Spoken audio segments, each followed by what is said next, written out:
On your screen, you'll see a list of agenda items that we plan to cover during the session. We'll discuss the program, admission requirements, and hold a question and answer period at the end of the session. To ask a question, just type it in the text box found on the bottom left-hand side of the screen like this. Feel free to type your questions into the box during the session. We'll address your questions at the end of the presentation. We're recording this session, and the recorded session will be placed on our website for future reference. We'll provide you with a link to the recorded session in an email that we'll send out in the next few days. Now I'll go ahead and transition the presentation over to Dr. Meyer so she can tell us a little bit more about the program. Thank you, Michelle.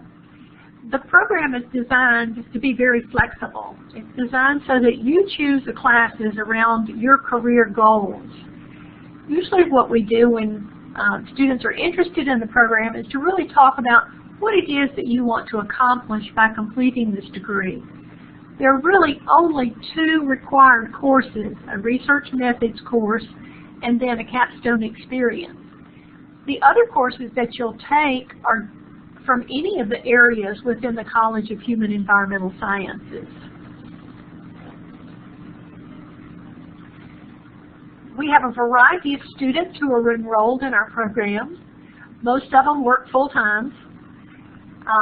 They range in anywhere from age from the early 20s to 50 plus, and they're located throughout the United States as well as overseas. Many of them are looking to advance in their current position, whether it's military or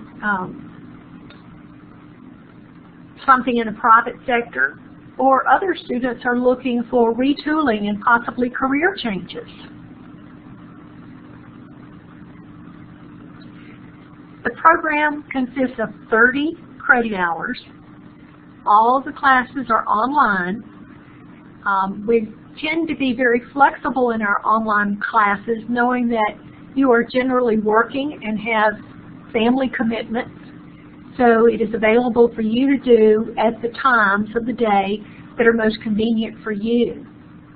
You develop the program that's going to best meet your career goals, thinking about, is there one area within the college that I might want to focus some of my credit hours towards.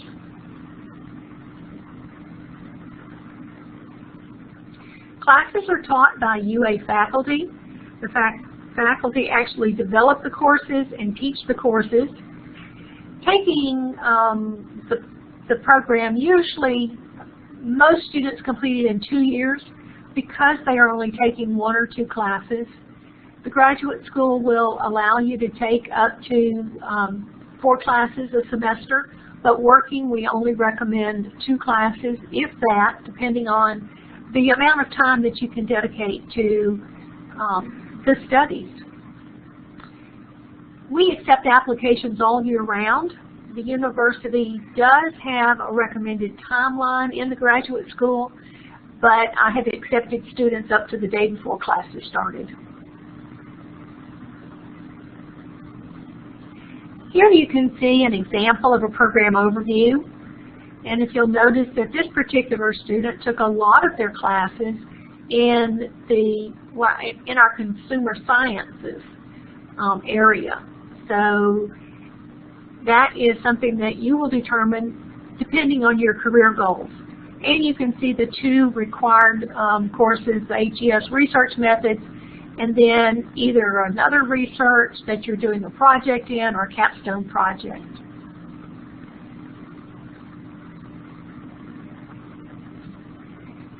Many of you may be taking courses at other universities, and we do accept transfer credits up to generally about 9 credits. The coursework really has to fit into your plan of study, thinking about what your career goals are. And those courses must have completed within 5 years. So if you took a course 15 years ago from another university and you want to transfer it in, we will not accept it. Thank you, Dr. Meyer. Now I'll talk a little bit about the admissions process and the requirements. Students follow the same application process established by the graduate school. To meet minimum admission requirements for this program, you must have a 3.0 minimum GPA overall or for the last 60 hours of coursework. You may also submit an acceptable MAT, GMAT, or GRE entrance exam score that is no more than 5 years old. Prospective students must also submit 2 letters of recommendation and a statement of professional goals.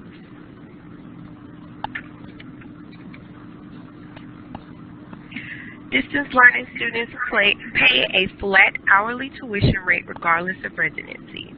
The rate does not include any applicable course fees or books. Students have the option to purchase access to the Student Health Center and the Student Recreation Center. Unfortunately, you must be enrolled as a campus student in order to be eligible for athletic tickets.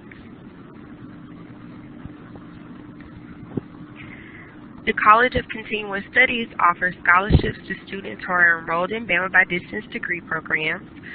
To apply for scholarships, you must first be admitted to the University of Alabama, and applications are accepted year-round. Scholarships are awarded each semester.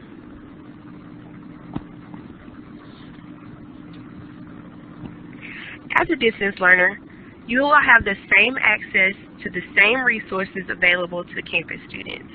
You're eligible to apply for federal financial aid, and students eligible for military educational assistance may use their educational benefits here at the University of Alabama. Distance learners have access to all university library resources, including access to scholarly databases, assistance with writing and citation, tools and tips for research, and the interlibrary loan program. In the next few days, you'll receive an email with information that includes important website addresses, resources, and contact information, as well as a link to the recorded session.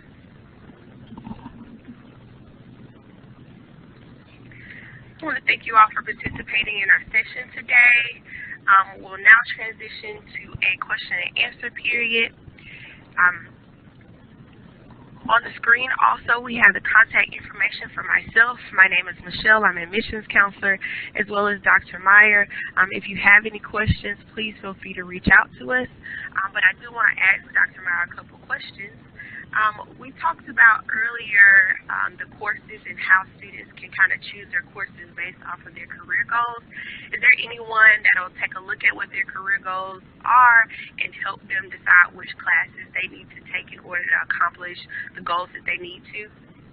Yes, Michelle. I will serve as the advisor for our students in the general studies curriculum in HES, and once you are admitted, then I will be in contact with you to talk about what your career goals are and to help you set up a plan of study. And as far as the application process, once everything is turned in, a lot of times I have students that ask, what's the turnaround time to get an answer? Do you have any idea of what that time frame normally is? It should be fairly quickly. It can be within a week if we have everything that is required. But oftentimes, students will put in the application and not get all of the pieces in. So I encourage you to look at the graduate school website and be sure that you have all of the information that we are requesting. And once we have all of that information, it should be just a matter of days. And just to add into that, once you've submitted your applications and you're getting some of your documents in, if at any point you're unsure of if you're missing anything, you need to add anything, please reach out to me. I can look at the application just to give you a status update. You'll also be able to look at it in my BAMA, which is our student portal, and have an idea of where you are in the admissions process as well. Also, Dr. Meyer, a part of the application, it requires 2 letters of recommendation and a statement of purpose. So this is kind of a twofold question. As far as the letters of recommendation, is there a preference of where those recommendations come from? And then with the statement of purpose, is there anything specifically as far as format or what you want to hear from a student? The format is very flexible, but what we are looking for are your career goals. What is your background that lends us to believe that you're going to be successful in this? And the same with the letters of recommendation. If they could be from a former employer or someone that you've worked for, something that's going to help us know that you're going to be successful in this endeavor. Oftentimes, personal references don't give us that kind of information, so we prefer a professional reference. And are students required to come to campus at any point to take any courses? No, and that's the beauty of Bama by Distance. All of the courses are right at your fingertips, the time of day that you want to do them, so you're not restricted by a class schedule on campus. And graduation at the master's degree is even optional. We love to have you. We have a reception. Continuing Studies does a nice reception for students coming back for graduation, and we love to be able to put a name and a face. And anytime you are on campus, we encourage you to come by and introduce yourself so we can put a name and a face. But as far as being required, you are not required to visit campus at all. And one final question. Once students have finished with their program, do you know of any, or does the college offer any assistance with career assistance?